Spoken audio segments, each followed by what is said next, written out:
Every town has legends that people whisper about at night. Stories that feel too heavy to say out loud, as if the air itself might overhear. This story began in a small, quiet town on the edge of the state. The town looked safe, small shops, a school, a church. But one house always stood out. A crooked, dark house with broken shutters. Everyone knew an old man lived there. His name was Mr. Holloway. Once, he had been a respected mechanic. But after his wife's death, he changed. He stopped appearing in daylight. People only saw him wandering the streets at night, thin and stooped, moving like a shadow. At first, it seemed like nothing more than gossip. Until one evening, a young student walking home simply vanished. They searched for her for a week. Her belongings were found by the woods, but she was gone. A month later, another girl disappeared. And another. The police claimed they were runaways. But people knew better. Every time it happened, someone noticed. The old man's basement light was on that night. People began avoiding Holloway's house. Parents warned their children, "Never play near that house." But teenagers dared each other. They threw rocks at the windows, crept up to the porch. Some swore they heard crying from beneath the ground. One boy said he saw a pale hand in the basement window, only for it to vanish when the old man appeared, smiling through the glass. There was a girl named Claire. She didn't believe in ghost stories. One night she told her friend, "If I don't come back by midnight, call the police." And she walked toward Holloway's house. The door wasn't locked. The air inside smelled of damp stone and metal. In the shadows, she found stairs leading down. The basement door was sealed with a heavy lock. And yet she swore she heard a whisper through the wood, "Help me!" Claire was never seen again.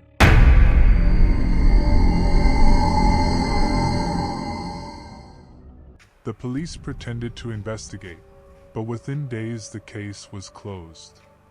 "Probably a runaway," they said. But Claire's mother knew the truth. She screamed outside Holloway's windows, begging him to return her daughter. The old man just stood behind the glass, smiling. The neighbors looked away. No one dared get involved. At night, the house came alive. Neighbors heard banging, as if someone was trying to escape. Sometimes scratching, nails dragged against stone. Sometimes a faint sob, drifting through the night air. But no one ever checked. They all knew, if you went inside, you wouldn't come back out. Year after year, more young women vanished. Some left behind scraps of clothing, some a purse on the roadside, some simply faded into the night. And always, people noticed, Holloway's basement light burned brightly those nights. A young officer, new in town, decided to investigate. He entered the house one afternoon, while the old man was gone. The neighbors saw him go inside. They heard his footsteps on the basement stairs. 20 minutes later, he burst back outside. His face was white, his hands trembling. "There are people down there," he stammered. But when pressed for details, he fell silent. He resigned the next day and left town forever. When Holloway finally died, the house was opened. The basement was far larger than anyone imagined, not just a cellar, but a labyrinth of stone corridors, carved deep into the earth. On the walls were scratches, words etched by fingernails. "Help, I'm still here." In the deepest rooms, they found chairs, chains, and dolls. Dozens of dolls nailed to the walls, each wearing torn dresses, each with a name. The names matched the girls who had vanished. The house was demolished, but the empty lot was never rebuilt. At night, people claimed they still hear footsteps there. sometimes soft crying. And if you listen closely, they say, you can hear a faint, raspy laugh, the laugh of an old man echoing from beneath the ground. Everyone who's heard it swears never to walk that street again. Every small town has a place people avoid, even if they need to go there. It might look ordinary, a shop, a workshop, a butcher's store. But if you stay inside too long, your chest grows tight, your skin crawls, and you just want to run. In our town, that place was Mr. Gray's butcher shop. From the outside it looked simple enough, a faded red sign, foggy windows, a door reinforced with iron plates. But once you stepped inside, the smell hit you. Heavy, raw, metallic, the smell of blood and cold iron. And worse, it clung to your clothes, your hair, following you long after you left. Mr. Gray was a large, heavy man. His apron was always stained, his arms thick like hammers. He spoke rarely. His voice was low and rasping, like it had been ground down by smoke or years of shouting.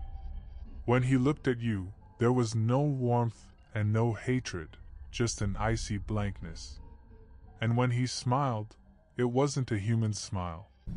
It was something colder. At first, no one suspected him. One young assistant vanished, and people assumed she'd left town for a better job. A month later, a boy who worked in the shop disappeared as well. Again, no trace. And Mr. Gray only said, "They left." The young ones never stay long. But people noticed something. Every time someone vanished, new cuts of meat appeared in the shop. Strange cuts. Nothing anyone could quite recognize. But no one dared ask. At night, the shop wasn't quiet. Neighbors heard the scrape of knives against wood, the clang of hooks, the heavy thud of something hitting stone. And then came the smell. Thick, cloying, almost sweet. One neighbor muttered, "That's not the smell of animals. That's something else." A young student named Amy decided to work there. She told her friend, "Just a month or two, save some money, then I'm gone." That morning, people saw her enter the shop. By nightfall, she hadn't returned home. Mr. Gray told everyone she changed her mind and left suddenly. But her parents knew Amy would never have left without her things. After that, the town began whispering. "Did you hear? Amy vanished too. And all of them worked for the butcher. Stop talking like that, he might hear you." People kept buying meat, but with trembling hands. Because if the shop closed, the town would be left without food. One night, a man walked home late. He saw the lights on inside the butcher's shop. Against his better judgment, he went closer. Through the glass he saw Mr. Gray. The butcher stood over a table, something hidden under a heavy cloth. He was cutting, muttering to himself in a voice too low to make out. In the corner stood a massive freezer. From inside it came a sound, soft but steady. A knocking, rhythmic, like someone trying to get out. Over the years, more people disappeared. Some said 15, others 20. Almost all had one thing in common. They were last seen entering the butcher's shop. The newspapers wrote short lines. Another disappearance. But the townsfolk already knew. A health inspector once came to check the shop. He entered in the morning and stayed far too long. When he finally stepped back outside, his face was pale as chalk. When colleagues asked what he had seen, he only muttered, "There shouldn't be things like that, not there." He resigned the following week and left town forever. When Mr. Gray finally died, the shop was opened. The basement was not just a cellar, it was a maze. Cold rooms lined with hooks, chains, and one massive stone table. On the walls were scratch marks. deep gouges, as if made by fingernails. And inside the freezers, they found bags, each one labeled with a name. Names that matched those who had vanished. The building was boarded up. No one dared rebuild it. But even now, decades later, people cross the street rather than walk past. Because some nights, when the wind is still, they say you can hear the clang of a knife, the hum of a freezer running in the dark. And if you lean too close, a whisper from inside. I'm still here. On the edge of our town stands a place no one dares to enter. An old building swallowed by weeds, its windows shattered, its doors creaking in the wind. Once, it was a kindergarten. Children laughed there, little bells rang, the air smelled of paint and picture books. But one day, the kindergarten closed. No one remembers exactly why. Some say there was a fire. Others whisper that children disappeared. Since then, the building has stood empty. Only the wind's whisper and the lonely creak of swings in the yard remind us it was ever alive. Teenagers loved to dare each other, who would enter the building at night. Those who went inside told strange stories. I heard footsteps on the second floor. Someone was softly singing a children's song, but the room was empty. Names written in chalk on the board vanished right before my eyes. People laughed at these tales during the day. But at night, no one stepped near the place. 20 years ago, a boy disappeared. He was only 9. They said he was playing near the kindergarten with friends and decided to go inside. The others waited outside. He never came back. Police searched the building. They found no boy, no clues. Only on one wall, scratched by a small hand, were the words, "I'm still here." There was a legend about a teacher who never left. Her shadow was said to wander the halls, straightening toys, whispering to children who were no longer there. Those who entered swore they heard her voice. "Sit quietly. Class is about to begin." But the room was always empty. Inside, old toys still remain. Teddy bears with faded eyes, dolls missing arms and legs, broken cars scattered on the floor. But here's the strangest part. Each time someone entered, the toys were arranged differently.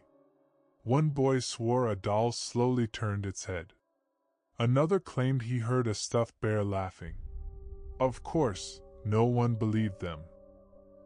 15 years ago, 2 teenagers decided to spend the night inside, just to prove they weren't afraid.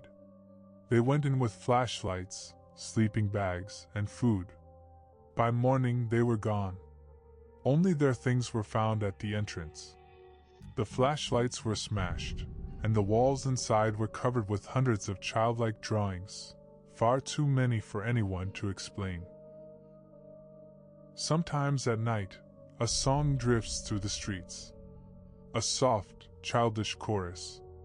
The sun is rising, the kindergarten is calling.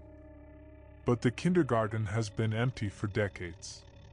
Those who hear it say their skin crawls, and a voice inside whispers, "Do not go in." Once, workers came to demolish the building. On the first day, they carried out a few chairs and boards.